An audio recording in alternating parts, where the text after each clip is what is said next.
सभी दोस्तों को मेरा बहुत बहुत नमस्कार।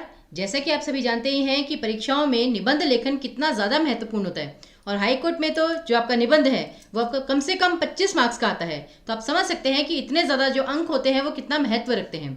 और एक चीज़ मैं आपको और बता दूं कि बाई चांस अगर आप हाई कोर्ट के अलावा किसी भी और पेपर की तैयारी कर रहे हैं जिसमें कि निबंध आता है तो ये जो वीडियो है ये आपके लिए बहुत ही महत्वपूर्ण सिद्ध हो सकता है। अगर मैं कहूँ आज जो हम विषय लेकर आ रहे हैं वो है सूचना प्रौद्योगिकी और मानव कल्याण।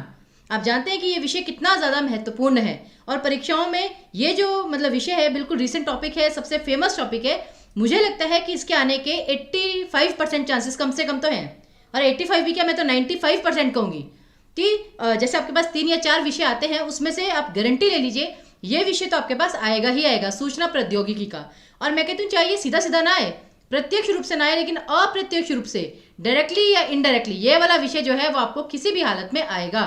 अब जैसे आपको कैसे कैसे आ सकता है, आधुनिकीकरण जैसे मॉडर्नाइजेशन में, फिर आपका इंटरनेट सेवा या ये सब डिजिटल इंडिया, या फिर साइबर क्राइम। तो मतलब कितने सारे विषय हैं जो कि अल्टीमेटली कहाँ पर आकर रुकते हैं, यही वो जो विषय मैंने अभी आपको बताया वो सभी इसकी डिफरेंट डिफरेंट ब्रांचेज हैं कि चाहे वो इस रूप में आए, इस रूप में आए, इस रूप में आए, लेकिन विषय वही रहेगा, सूचना प्रौद्योगिकी और मानव कल्याण।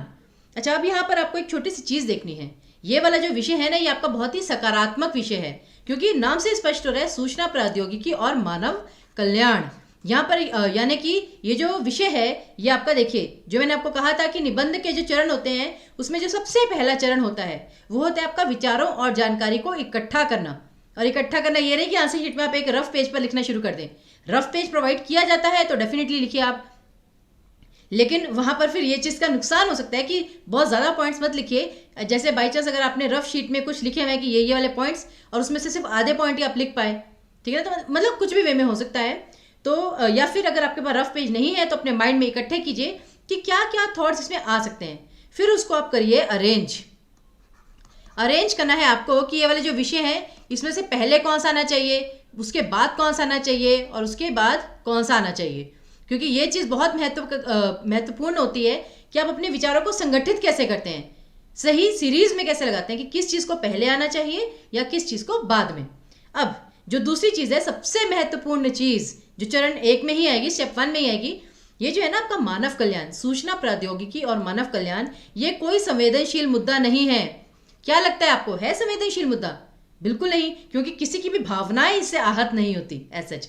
और ये इस विषय का, चलिए मैं कहती हूँ कि बाई चांस अगर आपने इस विषय को चुना है क्योंकि आपको लगता है शायद से कि आप मोबाइल इंटरनेट से रिलेटेड काफ़ी सारी जो इन्फॉर्मेशन है वो दे सकते हैं तो मोस्टली लोग मुझे लगता है कि ये वाला विषय चुनते हैं। तो इसमें क्या होता है कि ये अंग्रेजी के शब्दों का जो हिंदी अनुवाद है वो आपको बहुत अच्छे से ध्यान में रखना पड़ेगा, क्योंकि आपको ये पता होना चाहिए कि ये वाला जो विषय है ये सामने वाले के भी इंटरेस्ट का है, ठीक है ना। सभी के लिए जो विषय है वो सबसे चर्चित और रोचक विषय है, सभी को इसमें इंटरेस्ट है, ठीक है ना। ये इन्फॉर्मेशन, ये जो टेक्नोलॉजी वगैरह होती है, तो मतलब ये इंग्लिश में तो हमें सभी के वर्ड्स पता होते हैं, लेकिन जब हमें पता है कि ये टॉपिक इंपॉर्टेंट है, पेपर में 95% आ सकता है, तो प्लीज़ ये इसमें जो मेन जो वर्ड्स है ना, एटलीस्ट उसकी आप जो हिंदी अनुवाद है वो समझ के जाइएगा। खैर, उसके लिए भी हमने एक रास्ता निकाल लिया है, आपको अलग से इतनी मेहनत करने की आवश्यकता नहीं है। आज हम आपके लिए जो सूचना प्रौद्योगिकी और मानव कल्याण के ऊपर निबंध लेकर आए हैं ना, पूरा का पूरा निबंध लेकर आए हैं।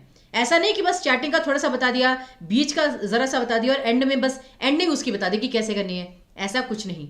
हम आपके लिए, अब चाहे आपको ये लगे कि वीडियो थोड़ा लंबा है, आप इसे डेफिनेटली बस स्टार्टिंग का देख के बीच का और थोड़ा सा एंडिंग का देख सकते हैं, लेकिन अगर आप जैसे कि म्यूट करके भी इवन एटलीस्ट पढ़ तो सकते हैं। अगर आपको ज़्यादा सुनना ना हो तो एटलीस्ट आप ये पढ़ भी सकते हैं इसमें निबंध। तो हमने पूरा का पूरा निबंध लिखा है ये देखते हुए कि ये वाला जो टॉपिक है ये कितना इंपॉर्टेंट है, बहुत ज़्यादा इंपॉर्टेंट है। प्लीज़ मैं फिर सबसे रिक्वेस्ट करूंगी, 95 क्या मैं कहती हूँ 99% चांसेस हैं इस विषय के आने के पेपर में, तो प्लीज़ ध्यान दीजिएगा। आगे देखिए, हर वर्ग और वर्तमान समय से संबंधित है। क्यों कह रहे हैं हम कि बार बार कि 99% चांसेस हैं इस विषय के आने के? क्योंकि एक तो ये हर वर्ग से संबंधित है, हर वर्ग, जाति और उम्र से, कि बच्चों से लेकर युवा से लेकर बूढ़ों तक हर चीज रिलेटेड है। हर वर्ग, फिर अगर आप क्षेत्र से कहें कि पढ़ाई के क्षेत्र से भी संबंधित है, एजुकेशन सेक्टर, ठीक है ना, फिर आपका इंडस्ट्रियल सेक्टर है, आपका जो रक्षा क्षेत्र है, डिफेंस, उससे भी रिलेटेड है, ये फिर आपका आम जीवन से भी संबंधित है। कहते हैं ना, मतलब हर वर्ग, हर आयु, हर क्षेत्र, ठीक है ना। और सबसे इंपॉर्टेंट चीज, ये आपके वर्तमान समय से संबंधित है सबसे अधिक। जो चीजें आप सामने देख रहे हैं और भविष्य में तो उससे भी ज्यादा महत्वपूर्ण है। तो इन सब चीजों को देखते हुए आप मान सकते हैं कि ये हो ही नहीं सकता कि इस विषय पर आपको निबंध ना आए। और इसीलिए इसी आवश्यकता को देखते हुए आज हम इस विषय पर पूरा का पूरा निबंध आपके लिए लेकर आए हैं। तो मैं यही आशा करती हूं कि हमने जो इतनी मेहनत की है वो आपके लिए सफल सिद्ध हो। चलिए जी, अब अगला मैं आपको ये कहूंगी कि उदाहरण के लिए सही भाषा का प्रयोग। अभी आपको याद होगा मैंने पीछे क्या कहा है कि ये सभी के ना इंटरेस्ट का एरिया है, और जहां पर ये सभी के इंटरेस्ट की बात आती है ना, जहां पर मैक्सिमम लोग इन्वॉल्व हो जाते हैं, ठीक है ना, मैक्सिमम पीपल जहां पर इन्वॉल्व हो जाते हैं, तब आपको और अधिक ध्यान रखने की आवश्यकता होती है। वो इसलिए क्योंकि कुछ ऐसी चीजें होती है जो कुछ लोगों को पसंद आए, कुछ लोगों को ना आए, कुछ इस बात से सहमत हो, कुछ इस बात से ना सहमत हो। और उससे भी अधिक चीज कि जो एग्जामिनर है ना, एग्जामिनर जो है वो इस टॉपिक को भी बहुत इंटरेस्ट से पढ़ेगा, क्योंकि एग्जामिनर भी एक आम आदमी ही है। उसे भी ये इंफॉर्मेशन टेक्नोलॉजी और ये सब जो सूचना प्रौद्योगिकी, मोबाइल, इंटरनेट, इसमें बहुत रुचि है। तो वो इस विषय को बहुत ध्यान से पढ़ेगा। होते ना कभी कभी ऐसे मुद्दे कि जैसे अभी मैंने आपको परसों करवाया था यूनिफॉर्म सिविल कोड, कि वो थोड़ा सा ऐसा लग रहा था किसी को इंटरेस्ट है किसी को नहीं है, तो एग्जामिनर ध्यान से पढ़ता है नहीं पढ़ता है, या बस स्टार्टिंग और एंडिंग थोड़ी सी देख ली। लेकिन ये वाले जो विषय होते हैं ना, यकीन मानिए एग्जामिनर इसको बहुत ध्यान से पढ़ते हैं। तो किसी चीज़ के वही है, हर चीज़ के दो पहलू होते हैं, हर सिक्के के। अगर ये टॉपिक इंटरेस्टिंग है, आसान भी है, तो एग्जामिनर के लिए भी आसान है और वो इसे ध्यान से पढ़ेगा भी। फिर अब आपको देखना है कि प्रभावित क्षेत्र जो सूचना प्रौद्योगिकी है, अभी मैंने क्या बताया कि इसे कोई ऐसा क्षेत्र नहीं है जो अछूता हो। प्रभावित क्षेत्र में इसका जो एरिया है वो इतना वाइड है ना इस टॉपिक का, कि मतलब आप इसमें इतना कुछ लिख सकते हैं। और ये सबसे पॉजिटिव पॉइंट है, अगर मैं आपको सच बताऊं तो सबसे पॉजिटिव पॉइंट यही है कि सूचना प्रौद्योगिकी के लिए ना, मतलब आपके पास इतना मटेरियल है, इतना मटेरियल है, आप चाहें तो कितना भी लंबा लिख सकते हैं। पर फिर वही चीज़, वर्ड लिमिट का आपको ध्यान रखना है। अगर आपके पास वर्ड लिमिट जो है वो 350 की आ रही है, 350 शब्दों में, तब आपको देखना है कि आप मैक्सिमम जो मतलब कि आपके पास इंफॉर्मेशन है उसे कम शब्दों में कैसे एक्सप्लेन करें। और उसका मतलब एक ही तरीका होता है कि आप जैसे शिक्षा क्षेत्र में इंफॉर्मेशन टेक्नोलॉजी की, जैसे आपको कंप्यूटर में आजकल ऑनलाइन पीडीएफ मिल जाते हैं, ऑनलाइन क्लास मिल जाती है। अभी जो हम कर रहे हैं वो भी सूचना प्रौद्योगिकी का ही मतलब नवीनीकरण है। तो उस चीज़ को आप फिर मतलब कि 10 लाइनों की जगह, ठीक है ना, 10 लाइनों की जगह उसे आप 3 लाइनों में कर दीजिए, शॉर्ट में बता दीजिए। तो बस यही चीज़ है कि अगर आपको वर्ड लिमिट कम है तो ज़्यादा चीज़ों को कम वर्ड्स में बताइए। अगर आपके पास 350 की जगह सीधे सीधे 600 शब्दों में आ जाए, ठीक है ना, तब फिर आपको वो जो 3 पंक्तियों की भी चीज़ है उसे आप 10 पंक्तियों में करिए। डेटा आपके पास वही होगा, बस आपको उसे थोड़ा ज़्यादा बड़ा या थोड़ा कम कैसे करना है ये आपको अभ्यास से ही पता चलेगा। फिर है स्वयं से कुछ रोचक पंक्तियां अगर आपको लगें, ठीक है ना, कभी कभी, तो वो आप ज़रूर ऐड कर सकते हैं, बाई चांस कोई भी आपको मिले। लेकिन ये नहीं कि ये चीज़ कंपलसरी है, it is not at all compulsory. ये कंपलसरी नहीं है, ऐसा कुछ ज़रूरी नहीं है कि आपको कोई ना कोई मतलब कि चीज़ डालनी ही डालनी है, ऐसी कि कोई पोयम की लाइन डालनी हो या कोई प्रसिद्ध कथन डालना हो। किसी ने आपसे नहीं कहा कि ये कंपल्शन है, लेकिन अगर आपको पता है तो अवश्य डालिए, क्योंकि ये कंपल्सरी नहीं है लेकिन ये बहुत इफेक्टिव है। याद रखिए, कंपल्सरी चाहे ना हो लेकिन इफेक्टिव बहुत ज़्यादा है। अगर आप लिखते हैं और सही लिखते हैं, सबसे मेन चीज़, तो डेफिनेटली आप पे एक बहुत मतलब एग्जामिनर पर बहुत ही पॉजिटिव इफेक्ट डालेगा। फिर हर विषय का जो होता है सकारात्मक और नकारात्मक प्रभाव, लेकिन यहाँ मैंने नकारात्मक प्रभाव लिख तो दिया है। मेन चीज़ ये है कि जैसे यहाँ पे मानव कल्याण है, तो कोशिश कीजिएगा कि पहले आपको इस विषय का जो महत्व है वो बहुत डिटेल में समझाना है, कि लोगों को इसका फायदा क्या मिल रहा है वो ज़्यादा समझाना है। नकारात्मक प्रभाव जो है, अब जैसे मैं कहती हूँ कि अगर आपके पास 350 शब्द है ना, तो अप्रॉक्सीमेटली 275 वर्ड्स, 275 शब्द आप केवल और केवल जो पॉजिटिव इफेक्ट्स हैं, ठीक है ना, आप उसमें लिखेंगे। लेकिन जो आपका नकारात्मक प्रभाव है कि जैसे साइबर क्राइम हो गया, डेटा चोरी होना हो गया, या लोगों का ध्यान, जैसे बच्चों का ध्यान पढ़ाई से हटना हो गया, वो आप थोड़े से शब्दों में दे सकते हैं। तो उससे क्या होगा, आपकी जो ऑप्टिमिस्टिक नेचर है वो एग्जामिनर के सामने झलकेगी। और बाकी जैसे कि सूचना प्रौद्योगिकी में बाई चांस अगर कुछ चेंजेस करने हैं, उसके नेगेटिव इफेक्ट्स को कम करने के लिए अगर कुछ कदम उठाए जाने चाहिए, तो वो आप एंडिंग में लिख सकते हैं। तो आई होप कि आपको एक शॉर्ट ओवरव्यू ज़रूर मिल गया होगा कि अगर ऐसा विषय है तो उसमें आपको क्या क्या करना है।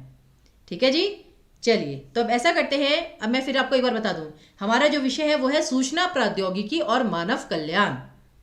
तो अब इस पर मैंने आपको बताया था कि इस टॉपिक की इंपॉर्टेंस को देखते हुए हम पूरा का पूरा निबंध आपके लिए लेकर आए हैं, तो डेफिनेटली इसमें थोड़ा समय तो लगेगा। तो इसमें अब ये आपकी मर्जी है कि आप पूरा जो मतलब लेक्चर अच्छे से सुनते हैं, ध्यान से सुनते हैं, या फिर मतलब बीच बीच में स्किप कर देते हैं। लेकिन मैं आपको बता दूं, फ्रैंकली स्पीकिंग, पूरा सुनेंगे तो आपके लिए फायदेमंद होगा, क्योंकि बहुत सारे ऐसे वर्ड्स हैं जिसका हिंदी अनुवाद आपको पता होना चाहिए। चलिए जी, अब यहाँ पर जो मैंने कहा था सबसे पहला स्टेप, आपको विचारों को एकत्रित करना है। तो मेन सूचना प्रौद्योगिकी सुनते ही आपके माइंड में क्या आता है? एक तो सबसे पहले मानव जीवन में इसका महत्व क्या है वो आपको बताना है। इसके लाभ, मैंने कहा था ना, सबसे ज़्यादा आपको पॉजिटिव चीज़ें लिखनी है। जितना आपको आएगा 80% आपको पॉजिटिव लिखना है, 20% में भी, ठीक है ना, कोशिश कीजिए कि कम से कम ही, कि इसके नेगेटिव इफेक्ट क्या होते हैं कुछ एक छोटे से पैराग्राफ में बस एक्सप्लेन कर दीजिए, दैट्स इट। बाकी आप इसके फायदे ही बताइए, क्योंकि क्षेत्र इतने ज़्यादा हैं। जो शिक्षा का क्षेत्र है सबसे पहले वो प्रभावित होता है, व्यापार और वाणिज्य का वो होता है, फिर डिजिटल इंडिया मिशन जो है, ठीक है ना, वो भी इसके अंतर्गत आता है, और अन्य क्षेत्र जैसे कृषि का क्षेत्र है, रक्षा का क्षेत्र है, और मैं कहती हूँ कि आपका मनोरंजन का क्षेत्र है। मतलब कोई ऐसा एरिया ही नहीं है जो कि इससे अछूता हो। तो इसलिए पॉजिटिव लिखने के लिए आपके पास बहुत समय है और बहुत डेटा है। और लास्ट में इसके सही प्रयोग से देश की उन्नति, ये तो और भी महत्वपूर्ण है, ये आपका लास्ट पैराग्राफ बनेगा बेसिकली। चलिए जी, अब जानकारी बहुत हो गई, थ्योरी बहुत हो गई, अब आते हैं असली मुद्दे पर, आपका निबंध। स्टार्ट कीजिए। विषय की सबसे पहले संक्षिप्त जानकारी, मैंने आपको क्या बताया था कि पहले आपको एक मंच तैयार करना है, एक अच्छा ट्रेलर बनाना है, आपको प्लेटफॉर्म बनाना है, जिससे कि जो एग्जामिनर है उसको इंटरेस्ट आ जाए। क्योंकि अगर आप सीधे सीधे मुद्दे पर आ जाएंगे ना, सूचना प्रौद्योगिकी आज की एक नवीन क्रांति है, वो तो बहुत अच्छी है, वो ऐसी है, वो ऐसी है, तो ऐसा लगेगा कि बस आपने ना भाषण देना स्टार्ट कर दिया। इसकी जो स्टार्टिंग है वो थोड़ी इंटरेस्टिंग बनाइए, मनोरंजक बनाइए। जैसे कि सूचना प्रौद्योगिकी की जब भी चर्चा होती है, हमारे मन में एक अजीब सा कौतूहल उत्पन्न हो जाता है, आंखों के सामने संपूर्ण विश्व की तस्वीर उभर आती है। अब जैसे आपने स्टार्टिंग वाली लाइन की ना, एग्जामिनर भी हाँ थोड़ा सा एक जैसे कहते हैं ना एक्टिव हो जाएगा कि हाँ वाकई में, क्योंकि वो ये चीज़ फील करेगा। वो कहते हैं ना, अगर आपने सामने वाले को इमोशनली अपने साथ जोड़ लिया कि वो भी उस चीज़ को फील करने लग गया, यकीन मानिए कि बीच में अगर डेटा कुछ इधर उधर हो भी गया ना, या इन्फॉर्मेशन कुछ इधर उधर हो भी गई, वो छिप जाती है। तो अब देखिए कि सूचना प्रौद्योगिकी जब भी चर्चा होती है, हमारे मन में एक अजीब सा कौतूहल उत्पन्न हो जाता है, आंखों के सामने संपूर्ण विश्व की तस्वीर उभर आती है। लगता है कि विभिन्न देशों के मध्य दूरियां समाप्त हो गई और पृथ्वी हमारी मुट्ठी में समा गई है। लगभग एक दशक पूर्व क्या कोई यह सोच सकता था कि अमेरिका के न्यूयॉर्क शहर में किसी अस्पताल में बैठा कोई डॉक्टर भारत के अपोलो अस्पताल में जीवन और मृत्यु के बीच जूझ रहे किसी मरीज का इलाज कर सकता है? अब क्या है, ये आप देख रहे हैं कि जो पहली 4-5 पंक्ति है ना, ये आपके माइंड में पिक्चर क्रिएट करती हैं।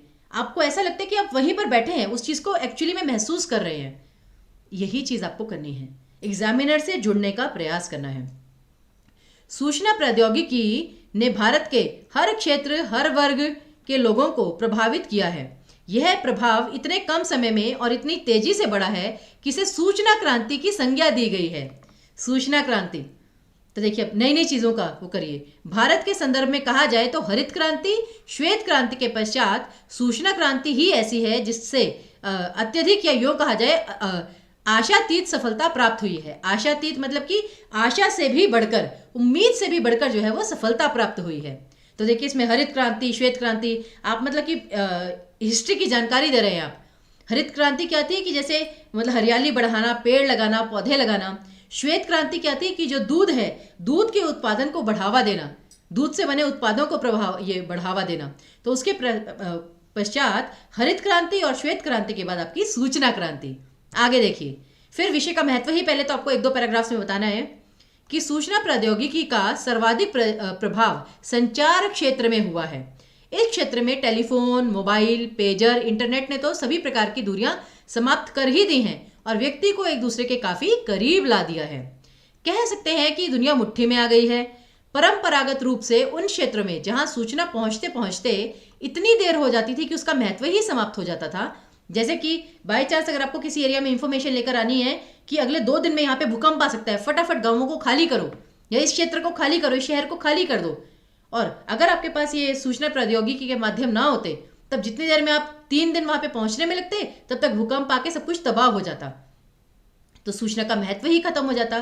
तो वो चीज आप यहाँ पर बता रहे हैं कि परंपरागत रूप से उन क्षेत्रों में जहां सूचना पहुंचते पहुंचते इतनी देर हो जाती थी कि उसका महत्व ही समाप्त हो जाता था या फिर पहुंच ही नहीं सकती थी, सूचना प्रौद्योगिकी में उन सभी स्थानों की आपस में ने उन स्थानों को इस प्रकार से जोड़ दिया है जैसे वे बिल्कुल पास में हों।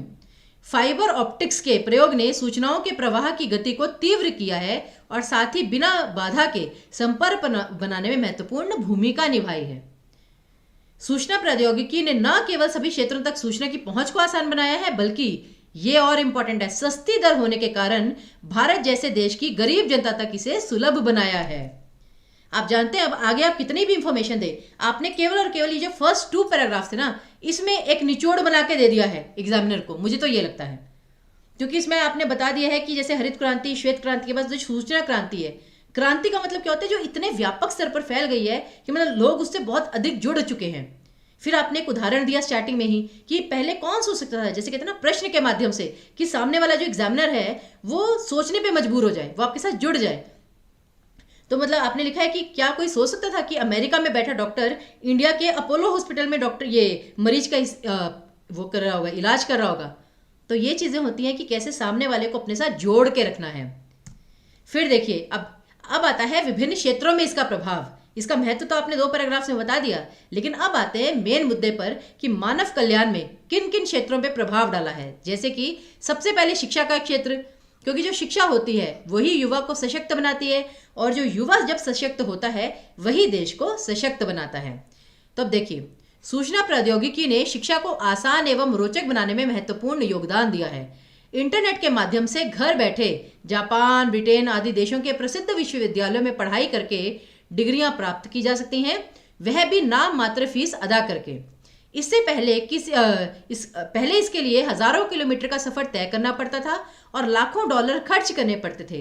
इंटरनेट पर अनेक वेबसाइट मौजूद हैं जो अपने उपभोक्ताओं को ज्ञानवर्धक जानकारियां उपलब्ध करा रही हैं। अब जैसे कभी कभी हमें कस्टमर्स की हिंदी ही नहीं पता होती, तो कस्टमर को हम ग्राहक लिख देते हैं, उससे बेटर है उपभोक्ता। उपभोक्ता वो होते हैं जो आपकी सर्विसेज अवेल कर रहे हैं, आपके real customers who are using your services. तो विद्यार्थी रोजगार संबंधी जानकारी, फॉर्म भरना, प्रवेश पत्र प्राप्त करना, परीक्षा देने जैसे कई कार्य इंटरनेट के माध्यम से कर सकता है, और ऑनलाइन लाइब्रेरी के आने से व्यक्ति घर बैठे विश्व प्रसिद्ध लाइब्रेरी में रखी किताबों को पढ़ सकता है और उनमें संग्रहित जानकारी को प्रिंट आउट निकाल सकता है। अब अपने आप में शिक्षा क्षेत्र को पहले क्यों चुना, और कि घर बैठे बैठे आप फॉर्म भर सकते हैं, प्रवेश पत्र।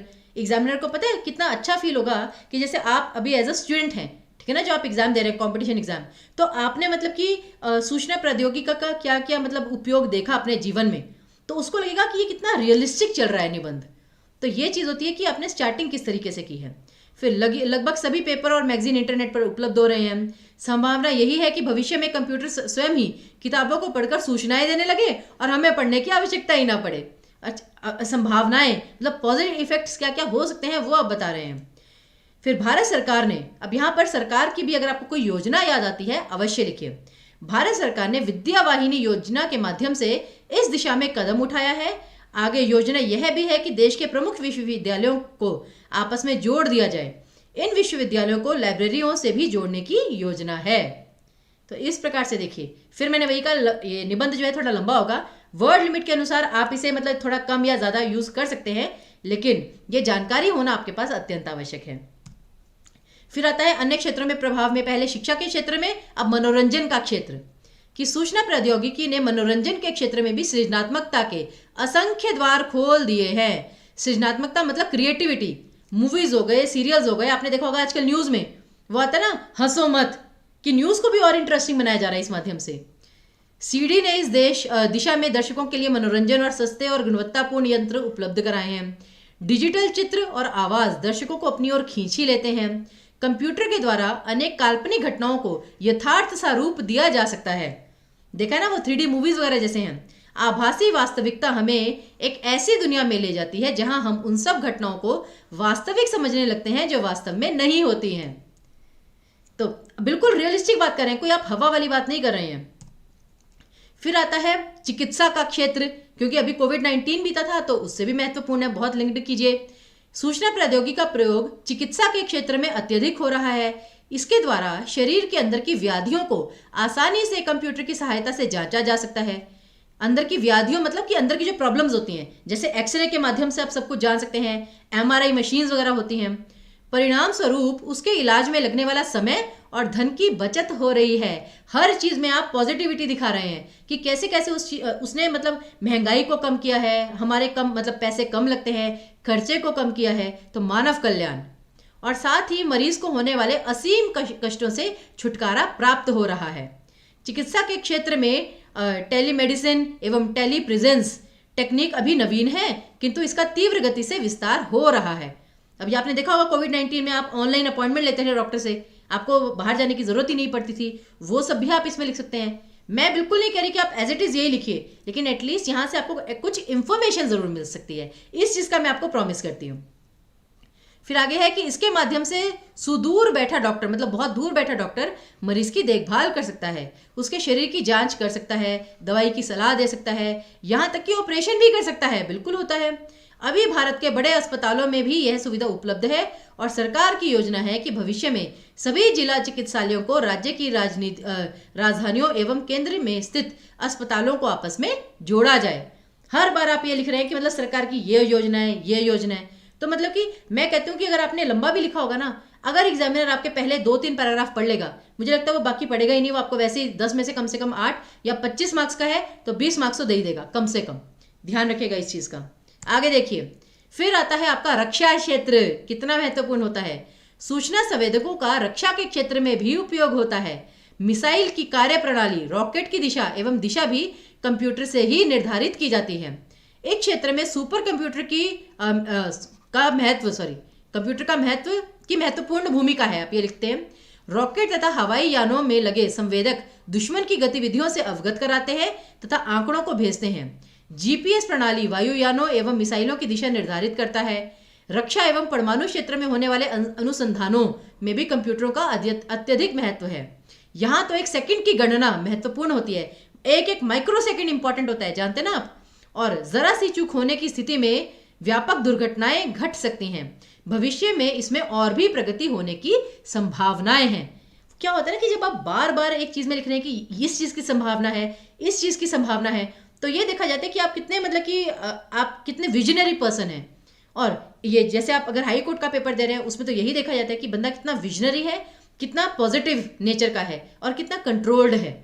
क्योंकि जब आप जैसे ऐसे इंस्टीट्यूशन में जाते हैं, ऐसे संस्था के साथ जुड़ते हैं जॉब करने के लिए, तो डेफिनेटली आपकी पर्सनालिटी देखी जाती है, आपका एटीट्यूड देखा जाता है। फिर सूचना प्रौद्योगिकी का अंतरिक्ष और मौसम में भी उपयोग हो रहा है। उपग्रहों में इसके प्रयोग से अंतरिक्ष तथा अन्य ग्रहों से के संबंध में जानकारी प्राप्त की जाती है। पृथ्वी पर मौजूद तेल व खनिज संसाधन, वन, प्राकृतिक गैस, नगरों के लिए नियोजन, कृषि उर्वरता और समुद्र के अंदर उपलब्ध प्राकृतिक संसाधनों की जानकारी में लगे संवेदक यंत्रों और कैमरों से हो जाती है और इस जानकारी से पृथ्वी पर मौजूद अंतरिक्ष स्टेशन को दे दिया जाता है। अब क्या है ना कि अगर बाई चांस हमें लगे भाई पेट्रोल तो खत्म होने वाला है, लेकिन ये सूचना प्रौद्योगिकी ही है जो इतने सारे इंफॉर्मेशन को हमारे पास लेकर आती है ढूंढ ढूंढ कर। इसी प्रकार मौसम संबंधी विभिन्न प्रकार की जानकारी एवं मनोरंजन कार्यक्रमों का प्रसारण भी अब ग्रहों के सहयोग से होता है। भारत में इस दिशा में अग्रणी कार्य किया गया है। ये तो आएगा, आप सभी जानते ही हैं। और एक और अन्य क्षेत्रों पे प्रभाव हम लिख देते हैं, उसके बाद आगे चलेंगे। अर्थव्यवस्था के क्षेत्र में ई कॉमर्स अत्यधिक महत्वपूर्ण होते जा रहे हैं। ई कॉमर्स को कैसे भूल गए, व्यापार वाणिज्य। ई कॉमर्स के अंतर्गत अपने उत्पादों की बिक्री की जा सकती है और बाजार में मौजूद सामान की घर बैठे खरीदारी की जा सकती है। भारत सरकार ने सूचना प्रौद्योगिकी अधिनियम पारित करके ई कॉमर्स तथा डिजिटल हस्ताक्षर को मान्यता प्रदान कर दी है। इस माध्यम से सामान की खरीद बिक्री के लिए क्रेडिट कार्ड, एटीएम कार्ड आदि का इस्तेमाल किया जाता है। राज्यों द्वारा बिजली का बिल, राशन कार्ड, खितौनी कार्ड, कई प्रकार के फॉर्म का इंटरनेट के माध्यम से उपलब्ध करवाए जा रहे हैं। तो सारी आप लेटेस्ट टेक्नोलॉजी बता रहे हैं, सारी लेटेस्ट इंफॉर्मेशन बता रहे हैं। फिर है कृषि संबंधी। अब भाई भारत कृषि प्रधान देश है, तो ये भी अब करना ही पड़ेगा कि इंटरनेट के माध्यम से कृषि संबंधी अनेक जानकारियां उपलब्ध कराई जा रही हैं। कृषकों को उनकी उपज का सही दाम मिल सके, इसके लिए उन्हें बाजार भाव से अवगत कराने का कार्य इंटरनेट से किया जा रहा है। रेलवे, बीमा, बैंक को इंटरनेट से जोड़कर संपूर्ण देश में एक समान सेवाएं दी जा रही हैं। अब देखिए, यहाँ पर आपको लगा कि आपका निबंध बहुत बड़ा हो रहा है, तो अपने कृषि के साथ साथ यहाँ पे रेलवे, बीमा, बैंक, मतलब सारे क्षेत्र बता दिए कि हाँ, आपको पता है कि हर क्षेत्र में कौन कौन से क्षेत्र हैं और कहाँ कहाँ इसका उपयोग हो रहा है। यह भी एक ट्रिक है। अब कहीं से भी रेल आरक्षण, विमान आरक्षण कराया जा सकता है। एटीएम कार्ड के द्वारा देश के किसी भी कोने में पैसा जमा या निकाला जा सकता है। इस दिशा में सरकार द्वारा अनवरत रूप से प्रयास जारी हैं और भविष्य में इनमें विस्तार होना ही है। फिर वही चीज, ऑप्टिमिस्टिक नेचर की सरकार कर भी रही है काम और अभी और होने बाकी हैं। सब चीजें बता रहे हैं आप। हाँ, अब जो मैंने कहा था, अब आपने इतना सारा 85% निबंध तो लिख लिया, लेकिन 25 में से 20% नकारात्मक प्रभाव भी तो लिखने होंगे ना। तब देखिए, सूचना प्रौद्योगिकी के भारत पर पड़ने वाले इन सकारात्मक प्रभावों के साथ कुछ नकारात्मक प्रभाव देखने में आ रहे हैं। इनमें सबसे प्रमुख तो यही है कि भारत के सभी लोग अभी इसका लाभ नहीं उठा पा रहे हैं। अब देखिए, अगर आपने नेगेटिव चीज भी बताई है ना, तो वो भी कितनी पॉजिटिव उसमें बताइए कि आप चाहते हैं कि सभी लोगों तक पहुंचे, लेकिन सभी लोगों तक पहुंच नहीं पा रहा है। भारत में 25% लोग निरक्षर हैं, साथ ही पूरी आबादी का 70% गांवों में रहता है। निरक्षर तथा ग्रामीण लोग सूचना प्रौद्योगिकी के संपूर्ण प्रभावों से अछूते हैं। उनके लिए सूचना प्रौद्योगिकी का यदि कुछ भी है तो वो मोबाइल और टेलीफोन ही है। उनको तो सिर्फ इन दोनों चीजों का पता है। इंटरनेट से आधी से अधिक आबादी अनभिज्ञ है। अनभिज्ञ मतलब जिन्हें उसका ज्ञान नहीं है, और जो लोग इससे भिज्ञ भी है, मतलब जिन्हें इनका पता है, उनमें बहुत कम ही लोग इसका प्रयोग करके इससे लाभ उठा पा रहे हैं। अब जैसे मैं ही हूँ, मैं शायद से पेटीएम का इतना इस्तेमाल नहीं कर पाती हूँ, लेकिन मेरे क्या कहते हैं जो हस्बैंड हैं वो करते हैं। तो वही चीज़ की चाहे इतने सारे लोग ये साक्षर भी हैं, मतलब उन्हें टेक्नोलॉजी का पता है, फिर भी वो इसका इतना यूज़ कर नहीं पा रहे हैं। इस प्रकार डिजिटल डिवाइड की नई अवधारणा उभर कर आई है कि डिजिटल डिवाइड हो गया है कि इतने लोगों को पता है, इतने लोगों को नहीं पता है। वर्तमान में बढ़ रहा साइबर क्राइम भी सूचना प्रौद्योगिकी के नकारात्मक प्रभावों की ओर हमारा ध्यान आकर्षित करता है। साइबर क्राइम के अंतर्गत आंकड़ों की चोरी, आंकड़ों को तोड़ना मरोड़ना अर्थात हैकिंग, इंटरनेट पर अश्लीलता दिखाना, वायरस का प्रवेश कराना तथा बैंक एवं बीमा कंपनियों के साथ धोखाधड़ी करके धन का गबन करना आदि आते हैं। हालांकि भारत सरकार ने इंटरनेट पर हो रहे अपराधों को रोकने के लिए विभिन्न सूचना प्रौद्योगिकी अधिनियम 2000 बनाया है, किंतु यह पूर्णतः सफल नहीं हो पाया है। फिर भी सरकार द्वारा हाल ही में इस दिशा में की गई कार्यवाही प्रशंसनीय है। मतलब चाहे आपने लिखा, नेगेटिव लिखा कि हाँ इस चीज़ में ये नहीं हो पाया है, इस चीज़ में ये नहीं हो पाया है, फिर भी आपने अपनी पॉजिटिविटी नहीं छोड़ी है कि मतलब सरकार द्वारा किया गया कार्य फिर भी प्रशंसनीय है। यही आपको अपनी ऑप्टिमिस्टिक नेचर दिखानी है। और आखिरी पैराग्राफ, जहां पर कि भविष्य के लिए आप क्या आवश्यक कदम उठाने जा रहे हैं, कि अंततः कहा जा सकता है कि सूचना प्रौद्योगिकी वर्तमान युग की आवश्यकता बन गई है। इसे जीवन का एक हिस्सा घोषित कर दिया जाए तो अतिशयोक्ति नहीं होगी। अतिशयोक्ति अर्थात कि जब बात को आप बहुत बड़ा चढ़ाकर बोलते हैं। सूचना के महत्व के साथ सूचना की सुरक्षा का महत्व भी तो बढ़ेगा कि अगर आपको सूचना मिल रही है और इम्पोर्टेंट मिल रही है तो उसकी सुरक्षा करना भी तो एक इम्पोर्टेंट चीज़ है। सूचना प्रौद्योगिकी से जुड़े कार्यों में रोजगार के अवसर बढ़ेंगे। देखिए, रोजगार के अवसर भी तो बढ़ेंगे ना। विशेष रूप से सूचना सुरक्षा एवं सर्वर के विशेषज्ञों की मांग बढ़ेगी। इसने भारत के प्रत्येक क्षेत्र को और प्रत्येक वर्ग को अनाधिक प्रभावित किया है। हालांकि इसके कुछ नकारात्मक प्रभाव भी देखने में आए हैं, किंतु यह इसके लाभों के मुकाबले नगण्य ही है। नगण्य क्या होता है? जिन्हें गिना ना जा सके। गण्य ये होता है ना, गण्य ये गणित से बना है। गण्य मतलब जिन्हें गिना जा सके, और नगण्य मतलब कि जिन्हें गिना ना जा सके। फिर भी कोशिश यह होनी चाहिए कि इसके दुष्प्रभावों को कम किया जाए और इसके अधिक से अधिक लाभ आम जनता तक पहुंचाए जाए। तभी भारत को शीघ्र ही एक विकसित देश की श्रेणी में खड़ा किया जा सकेगा। तो देखिए कि कितने अच्छे से आपने हर चीज को कवर किया, हर वर्ग को इंक्लूड किया। रेलवे विभाग, बैंकिंग, बीमा, शिक्षा, ठीक है ना, रक्षा का क्षेत्र, मनोरंजन का क्षेत्र, हर चीज को आपने इंक्लूड किया। नेगेटिव चीजें बताई लेकिन कितनी कम बताई, और उस कम में भी आपने सारी चीजें इंक्लूड कर दी, मतलब एक एक लाइन में बता दिया सब कुछ। यही होता है अच्छा निबंध लिखने का तरीका। तो मैं आशा करती हूँ कि ये जो निबंध हम इतनी मेहनत करके आपके लिए पूरा लेकर आए हैं, ये आपके लिए बहुत ही लाभदायक सिद्ध होगा। इससे आपकी हिंदी की वोकेबलरी जो है, कुछ चीज़ें जो आपको इंग्लिश में पता है लेकिन हिंदी में नहीं, वो इससे आपको ज़रूर मतलब कि इससे लाभ मिलेगा। चलिए जी, तो अगर आपको ये वीडियो पसंद आए, लाभदायक सिद्ध हो, तो प्लीज़ हमारे वीडियो को लाइक कीजिएगा, शेयर कीजिएगा, सब्सक्राइब कीजिएगा चैनल को।